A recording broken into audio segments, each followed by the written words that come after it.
Bienvenidos a un nuevo episodio de Más Podcast para Todos y hoy vamos a explorar en el mundo del factoring como herramienta financiera. Y traemos como invitada a la licenciada Carla Corrales, que ella es gerente factoring del Banco Mercantil Panamá. Bienvenida, licenciada.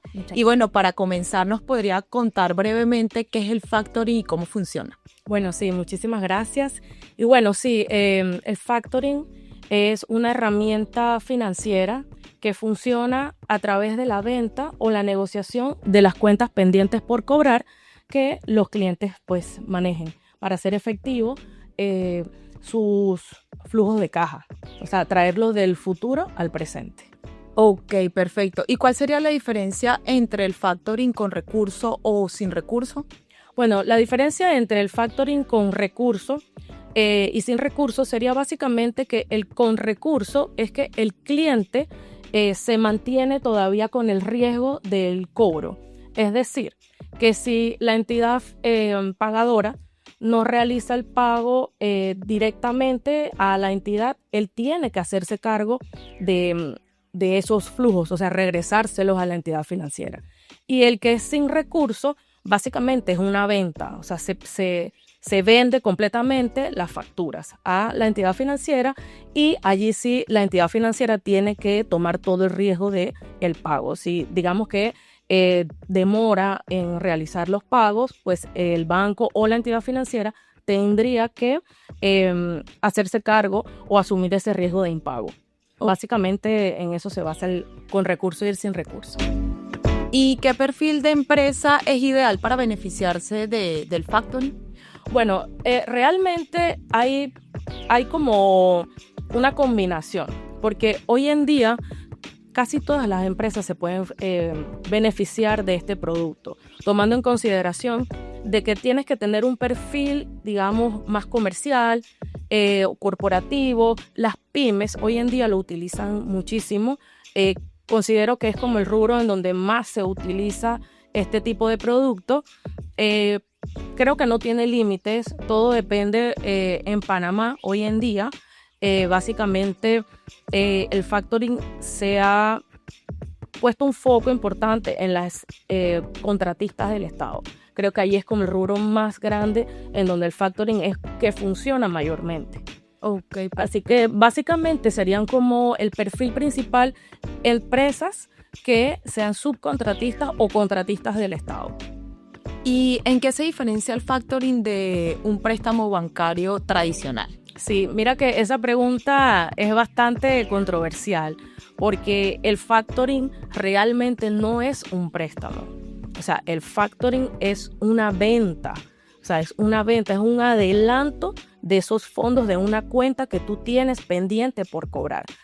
Un trabajo que ya tú realizaste, una actividad que ya tú ejecutaste y tú presentaste tus facturas y básicamente tú quieres hacer efectivo y traerlo al presente esa cuenta pendiente por cobrar, que digamos que te ponen de 60 a 90 días, algunas veces con entidades de gobierno se demoran un poco más, entonces necesitas ese flujo de caja hoy para tus pagos de planilla, para la carga operativa que tú tienes y para poder continuar ejecutando esos proyectos.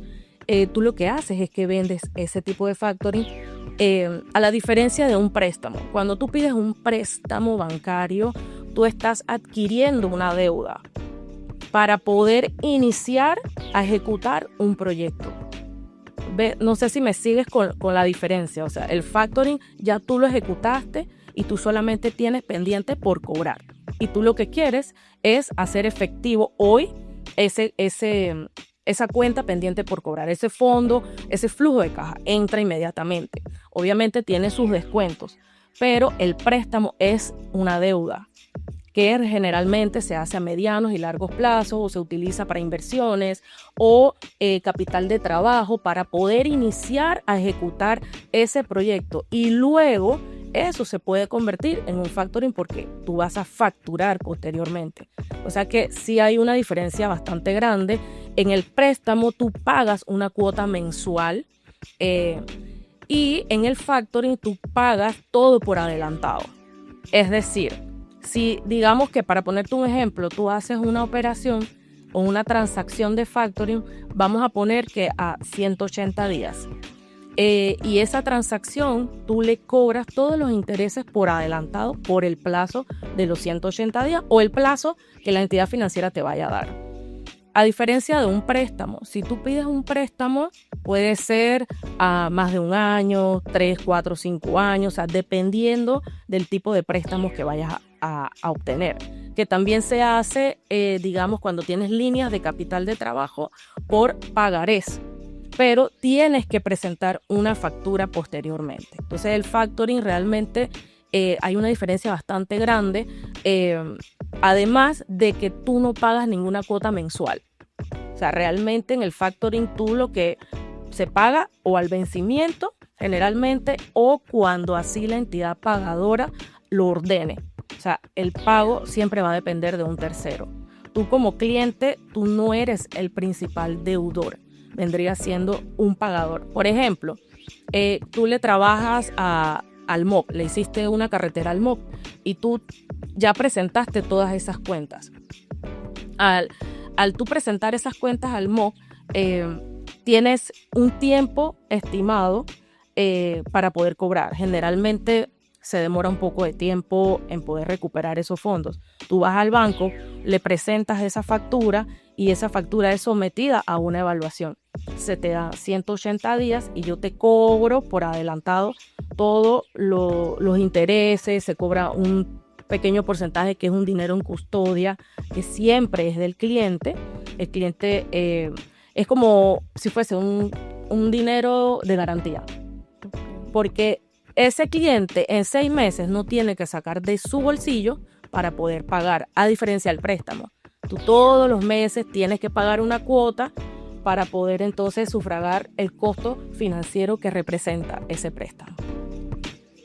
Sí, es bueno saber estas diferencias y que tengamos todas estas herramientas financieras también a nivel de empresa. ¿Y cuáles serían esos pasos básicos que necesitaría una empresa si quiere gozar de los servicios del factoring, de los beneficios? Sí, para poder aplicar se evalúa muchísimo la experiencia del cliente, las cifras financieras, se evalúa también la experiencia ejecutando el tipo de proyecto que sea sujeto a crédito. También se evalúa mucho el pagador, o sea, quién es el cliente de mi cliente, o sea, quién es el pagador final. Es importante tomar en consideración si es de gobierno, si es una empresa privada, tiene algunos requisitos adicionales, entre ellos pues la capacidad de pago. Y cuando son de gobierno, pues que tengan sus partidas presupuestarias, que sean cuentas que estén dentro de la vigencia de un periodo, pues que sepamos que haya una oportunidad de repago pronto, porque tampoco queremos tener cuentas que demoren mucho tiempo, porque si se te excede los costos financieros al momento de hacer una transacción. Y desde su experiencia, ¿cuáles serían los principales riesgos asociados al factoring entre las partes involucradas? Bueno, uno de los principales riesgos es el impago. O sea, el impago principalmente es el mayor riesgo y esto se da casualmente por lo que te acabo de comentar. Cuando evaluamos un cliente, tenemos que validar muy bien que sea un contratista. Vamos a hablar del Estado porque en Panamá básicamente ese es como nuestro principal cliente para nosotros las empresas de factoring, porque cuando tú entras nuevo hay muchas cosas, muchos detalles en el papeleo, en la presentación de las cuentas, hay un montón de cosas que van detrás que se puede, crear algún tema como que te pueda retrasar o que no te acepten las cuentas. Entonces es importante que este contratista tenga experiencia. Para mí esa es una de las cosas principales. Sin embargo, hay otro riesgo importante que es la parte de la cesión de crédito. O sea, en el factoring tu garantía es la cesión de crédito. La cesión de crédito, ¿qué viene siendo? Que en vez de que la entidad le pague a su contratista, le pague a la entidad que está financiando o está comprando esas cuentas. Eso es un trámite que hay que realizar mediante una documentación bastante extensa. Hay que hacer presentaciones, que también tenemos que tener muy en cuenta este tipo de trámites para poder ejecutarlo correctamente. Entonces, considero que dentro de los riesgos principales es el impago o la demora que puede representar esa compra, esto que vamos a hacer. ¿Y cómo se calcula o se establece la tasa de descuento en una transacción factoring? Fíjate que hoy en día en Panamá factoring no tiene una ley como tal de factoring. Y esto ha permitido que cada banco o que cada entidad financiera realice sus evaluaciones y coloque las tasas de acuerdo a sus costos de fondo o cómo se vayan manejando en el mercado. O sea, realmente los términos y condiciones del factoring casi en todas las entidades financieras son muy parecidas, o sea, casi las tasas se manejan bastante iguales, las comisiones, los retenidos son bastante parecidos, pero que yo te pueda decir que se toma en consideración para un cliente, digamos que su capacidad, el historial crediticio, se toma en consideración la experiencia, o sea, todo está como enmarcado dentro de los mismos requisitos como para todo. ¿Qué diferencias existen entre el factoring tradicional y el factoring digital o electrónico? Ok, el factoring tradicional es manual. O sea, hoy en día en Panamá han estado integrándose algunas empresas que le llaman fintech que se han dedicado a hacer factoring digital. Pero, ¿qué ocurre? Panamá aún no está tan a la vanguardia tecnológicamente para poder hacerlo. ¿Por qué? Porque el documento que tú vas a utilizar de valor es un documento, por ejemplo, con las entidades de gobierno, lo veo un poquito más lejos que hoy en día una entidad o una empresa privada que sí lo puede hacer a través de facturas comerciales, la factura fiscal. Pero con el gobierno la documentación es completamente distinta, porque tú no compras la factura fiscal, sino una gestión del cobro, que es con lo que tú le cobras al Estado. Y ese documento es manual. Entonces se hace un poco complicado, digamos, que podamos en este momento hacer todas las transacciones de factoring a través de una plataforma digital, porque no tenemos un intermediario o una plataforma del gobierno que se conecte y que sea la que diga o la que, digamos, que registre esas cuentas si están disponibles para la venta o si ya fueron cedidas a otras entidades. O sea, ese sería como nuestro mundo ideal para poder lograr una digitalización en el factoring, porque el riesgo que tienes de hacerlo digitalmente con esta documentación es que un cliente vaya a otra entidad y se duplique esa transacción en otro lugar. Esa situación es bastante compleja. Yo creo que Panamá ya está tocando y sentando las bases para hacerlo y estoy segura que en un futuro no muy lejano lo vamos a lograr. Sí, entonces básicamente el tema de que todavía para que Panamá en temas de digitalización crezca bastante necesitamos mucha ayuda del gobierno. Sí. De todas las bases gubernamentales. Claro, porque hoy en día el factoring en Panamá está muy arraigado, o nuestro principal insumo es el gobierno. Y el gobierno, hay muchos pasos para poder crear, para poder presentar cuentas, para poder ceder. O sea, hay un detrás importante y es muy manual, se maneja muy manual.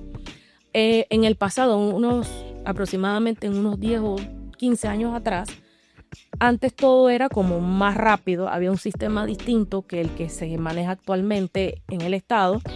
Pero antes todo lo pagaban a través de cheque. El Estado sí hizo una nueva, digamos, hicieron nuevos cambios, disposiciones y ahora mayormente se paga por ACH. O sea que tenemos un avance, al menos en esa parte, de que ya los cobros se reciben a través de ACH o transacciones pues digitales, ¿no? Pero sí es importante que el factoring digital a través de, digamos que empresas que estén en esta práctica o estén explorando, tomen en consideración muy bien los riesgos que conlleva hacerlo con el Estado. Sin embargo, considero que para empresas privadas, para estas grandes corporaciones que tienen muchos proveedores, que tienen muchas cuentas por pagar, sí sería como, ¿sabes?, algo bastante factible, crear una plataforma especial para ellos, en donde sí tú puedes controlarlo, pero a nivel de Estado es muy complicado. Claro. Sí, creo que sí necesitamos mucho esa unión. Sí, exactamente. Esa unión, perfecto. Y tú comentabas sobre el tema de la regularización del factoring acá en Panamá. ¿Cómo tú ves que vaya más adelante, en unos años, el tema de regularización del factoring? Sí, creo que sí se va a dar. Hay algunos colegas que ya han estado haciendo reuniones, convocando algunas reuniones pues para aterrizar un poco cómo sería armar una ley o algo un poco más establecido, porque el factoring en Panamá está regulado, pero por la Superintendencia de Bancos. Entonces allí tú estás, o sea, tienes políticas o cada banco tiene su propio procedimiento, tiene sus propias políticas de cómo hacerlo, pero no es como, por ejemplo, el leasing. El leasing sí tiene una ley como tal de ese producto y todo se tiene que regir bajo esa ley. En cambio, el factoring no, pero sí estamos regulados, somos un sujeto obligado en la superintendencia. O sea que sí tenemos que regirnos como por todo lo que las disposiciones, decretos, artículos que saque la superintendencia. Y bueno, para finalizar, ¿cuál es la visión que tienen sobre el factoring en América Latina y cómo ha visto su evolución? Factoring en América Latina ha sido un boom realmente. Hace muchos años, uno de los pioneros fue Chile, España. Son países, o sea, sacando España que está en Europa, pero dentro de América Latina, Chile ha sido un país que fue uno de los pioneros en este tipo de producto y se ha ido expandiendo a través de la región. Considero que Panamá se ha incorporado. Hace poco tuvimos un congreso internacional de factoring aquí en Panamá, en donde vinieron empresas de Latinoamérica, de Colombia, de Chile, de Perú, bueno, también vinieron los amigos de España. Hicieron presentaciones muy interesantes de cómo ha evolucionado ese mercado a través del tiempo y realmente ha creado una necesidad. Realmente, a diferencia, lo que yo pude captar o me llamó muchísimo la atención es que en Panamá el factoring está muy volcado al Estado panameño, o sea, al gobierno, a todo lo que se trabaja con gobierno. Pero en América Latina mayormente es para empresas privadas que gozan de este tipo de producto. Entonces hay como una variación de que Panamá está muy con el gobierno, o sea, es un producto que ha apalancado muchísimo a contratistas del Estado a lo largo del tiempo. Y en América Latina tenemos una diferencia bastante grande en cuanto a cómo se vende y cómo se hace. Allá la cesión de crédito es primero, o sea, te la aprueban rápido, pero acá en factoring generalmente la cesión de crédito se hace posterior. Entonces ahí hay una gran diferencia. Pero sí, realmente en América Latina el factoring ha crecido, se ha metido en el juego Brasil, México, que han hecho un montón han tenido muchas oportunidades, sobre todo para el ámbito logístico, mayormente. Telecomunicaciones, todo lo que tiene que ver hoy en día con la parte digital, energía, ha sido de verdad que actividades que se han metido con fuerza a hacer factoring para que sea más atractivo. Bueno, y muchas gracias, licenciada, por compartirnos toda esta información sobre el factoring en Panamá, su crecimiento y evolución, y espero que este episodio le funcione a muchas personas, que lo puedan compartir y que se suscriban a nuestro canal. Muchas gracias.